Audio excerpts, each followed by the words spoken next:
નમસ્કાર, ગુજરાત ન્યૂઝમાં આપનું સ્વાગત છે। સુરતની સહકારી બેંકમાં સતત 10 વર્ષ હોદ્દેદાર ડિરેક્ટર રહેનારાઓને દૂર કરવા આરબીઆઈ ગવર્નરને ફરિયાદ। પ્રદેશ કોંગ્રેસ મહામંત્રી અને જિલ્લા સહકારી આગેવાન દર્શન નાયકે માંગ કરી। જસ્ટિસ વિભાગ દ્વારા બેન્કિંગ લો એક્ટ 2025નો 16/2025 જાહેરનામાથી બેન્કિંગ સુધારા અધિનિયમ 2025 સમગ્ર દેશમાં લાગુ।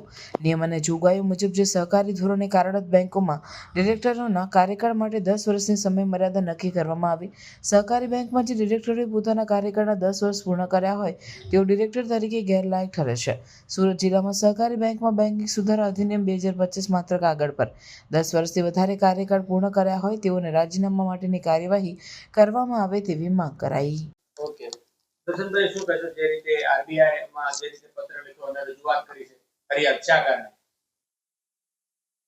ભારત સરકારના લો જસ્ટિસ વિભાગ દ્વારા હાલમાં બેન્કિંગ એમેન્ડમેન્ટ એક્ટ 2025ના અનુસંધાનમાં એક જાહેરનામું, એક પરિપત્ર બહાર પાડવામાં આવ્યું હતું।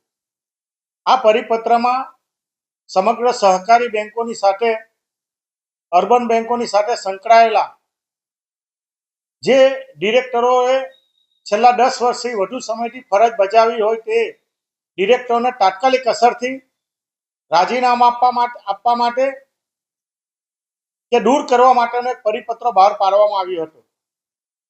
આ પરિપત્રના અનુસંધાનમાં હાલમાં મારા દ્વારા ફરિયાદો કરવામાં આવી હતી। રાજ્ય સરકાર કે કેન્દ્ર સરકારમાં પણ આની ફરિયાદો કરવામાં આવી હતી, પરંતુ જેમની જવાબદારી છે એ રિઝર્વ બેંકના અધિકારી શ્રી અને સુરતની સાથે સંકળાયેલી સુરત મર્કન્ટાઇલ બેંક હોય, સુટેક્સ હોય, પ્રાઇમ બેંક હોય, પંચિલ બેંક હોય, સર્વોદય બેંક હોય, એમાં 10 વર્ષથી વધુ સમય બજાવતા ડિરેક્ટરોએ તાત્કાલિક અસરથી રાજીનામા આપવાને બદલે હાલમાં પણ એ લોકો બોર્ડની મિટિંગમાં ભાગ લઈ રહ્યા છે। ઘણા સભાસદો દ્વારા મને મૌખિક તેમજ લેખિત ફરિયાદો કરવામાં આવી હતી। આ અનુસંધાનમાં માનનીય રજિસ્ટ્રારશ્રીને પણ મેં પત્ર લખીને, રાજ્ય રજિસ્ટ્રાર, જિલ્લા રજિસ્ટ્રારને પત્ર લખીને સરકારનો જે પરિપત્ર છે એનો અમલ કરવાને બદલે એમને બચાવ કરી રહ્યા છે। એક બાજુ સરકાર લોકોના હિતમાં, સહકારના હિતમાં જ્યારે આવા પરિપત્રો બહાર પાડતી હોય ત્યારે એને અમલ કરવાને બદલે વાડ જ ચીબડા ગળતી હોય એ રીતે છડેચોક આનું ઉલ્લંઘન કરી એવું સ્પષ્ટ દેખાઈ આવે છે।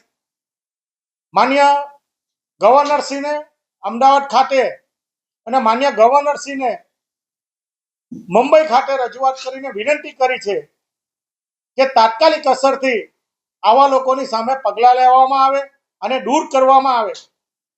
કારણ કે છેલ્લા ઘણા સમયથી રિઝર્વ બેંકના પરિપત્રોના અનુસંધાનમાં જે ધિરાણની નીતિ છે અને ખાસ કરીને ખોટા ખર્ચાઓ કરીને સભાસદોના હિતની સાથે જ્યારે આવા પ્રકારની પ્રવૃત્તિ ચાલતી હોય ત્યારે તાત્કાલિક અસરથી આવા પગલાં લેવા જોઈએ માટેનો પત્ર લખ્યો છે।